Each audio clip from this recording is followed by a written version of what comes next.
மதுரையில் 30 கிலோ போதைப்பொருள் பறிமுதல் செய்யப்பட்ட நிலையில் சென்னையில் விசாரணை நடைபெற்றுக் கொண்டிருக்கிறது. பொதிகை ரயிலில் போதைப்பொருள் கடத்ததாக விசாரிக்கப்படும் பிரகாஷ் என்பவரது வீட்டில் விசாரணை நடைபெற்றுக் கொண்டிருக்கிறது.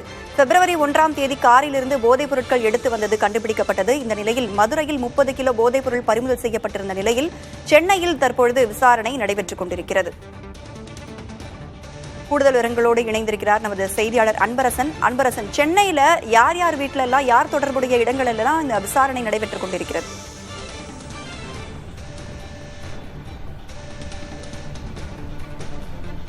ராதா, மதுரையில் மெத்தப்பட்டமன் என்ற போதைப்பொருள் ரயிலில் கடத்திய சம்பவத்தில் சென்னையை சேர்ந்த செலோமென் பிரகாஷ் என்ற நபரை மத்திய வருவாய் பிரிவு புலனாய்வு பிரிவு போலீசார் கைது செய்திருக்கிறார்கள்.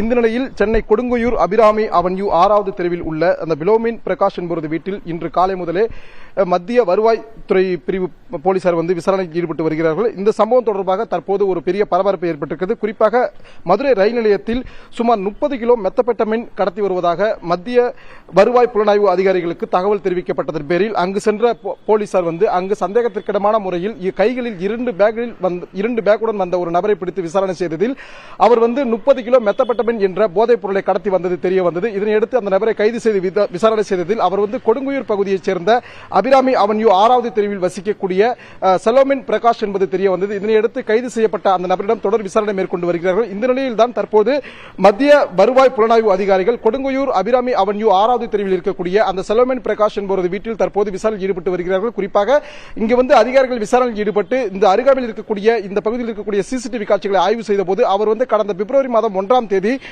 தனது இருசக்கர வாகனத்தில் 2 பைகளில் அவர் அந்த மெத்தப்பட்டமின் பொருளை எடுத்து வந்தது தெரிய வந்திருக்கிறது. இதனையடுத்து அந்த சிசிடிவி காட்சிகளை கைப்பற்றிய வருவாய் புலனாய்வு அதிகாரிகள் தற்போது அவரது வீட்டில் இருக்கக்கூடிய சில ஆவணங்களையும் எடுத்து சென்றிருக்கிறார்கள். இந்த நிலையில் தான் சென்னையில் கடந்த சில நாட்களாகவே போதைப் பொருள் சம்பவமானது பெரும் அதிர்ச்சியை ஏற்படுத்தியிருக்கக்கூடிய நிலையில் சென்னையை சேர்ந்த ஒரு இளைஞர் மதுரை ரயில் நிலையத்தில் மத்திய வருவாய் புலனாய்வு பிரிவு அதிகாரிகள் கைது செய்யப்பட்ட சம்பவம் பெரிய பரபரப்பை ஏற்படுத்தியிருக்கிறது. அதே வேளையில் அவரது வீடு கொடுங்கையூர் பகுதியில் இருக்கக்கூடிய அவரது வீட்டிலும் அதிகாரிகள் சோதனையில் ஈடுபட்டு வருவது மிகப்பெரிய ஒரு பரபரப்பை ஏற்படுத்தியிருக்கிறது. ராதா, சென்னை கொடுங்கையூரில் உள்ள பிரகாஷின் வீட்டை சுற்றியுள்ள சிசிடிவி காட்சிகள் எல்லாம் தற்பொழுது ஆய்வுக்குட்படுத்தப்பட்டு வருகிறது. பல்வேறு இடங்களில் விசாரணையானது நடைபெற்றுக் கொண்டிருக்கிறது. யார் யார்கிட்டலாம் விசாரணை பண்ணிட்டு இருக்காங்க? தற்போது விசாரணையின் போக்கு எப்படி இருக்கு அன்பரசன்?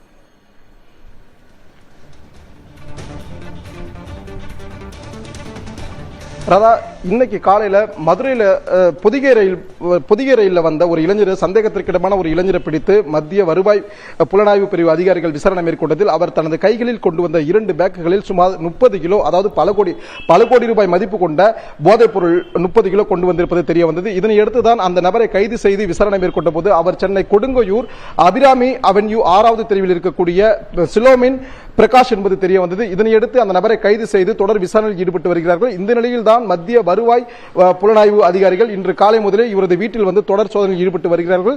மேலும் அருகாமையில் இருக்கக்கூடிய சிசிடிவி காட்சிகளை கைப்பற்றியதில் அவர் கடந்த பிப்ரவரி 1ஆம் தேதி இருசக்கர வாகனத்தில் கொண்டு வந்த அந்த காட்சிகளையும் அவர்கள் பதிவு செய்திருக்கிறார்கள். குறிப்பாக இவருக்கு யாரின் மூலமாக போதைப் பொருள் கிடைத்தது, எங்கிருந்து வாங்கி வந்தார், கடந்த 1 மாத காலமாக இவர் எங்கே அந்த பொருட்களை பதுக்கி வைத்திருந்தார் என்பது குறித்து பல்வேறு கோணங்களில் விசாரித்து வருகிறார்கள். அது மட்டுமல்லாமல் வீட்டில் கிடைக்கப்பட்ட ஒரு பையை அருகாமையில் இருக்கக்கூடிய ஒரு குப்பை தொட்டியில் போட்டதாகவும் அவரது குடும்பத்தார்கள் தெரிவித்திருக்கிறார்கள். இதனையடுத்து அந்த குப்பை தொட்டி இருக்கும் இடத்தை தற்போது அதிகாரிகள் அங்கு சென்று சோதனை செய்து அந்த குப்பை தொட்டியில் இருந்து அந்த பையையும் பறிமுதல் செய்து எடுத்து சென்றதாக தகவல் வெளியாகி இருக்கிறது. இந்த நிலையில் தான் தொடர்ச்சியாகவே இவரது வீட்டில் தற்போது சோதனை மேற்கொள்ளப்பட்டு வருகிறது.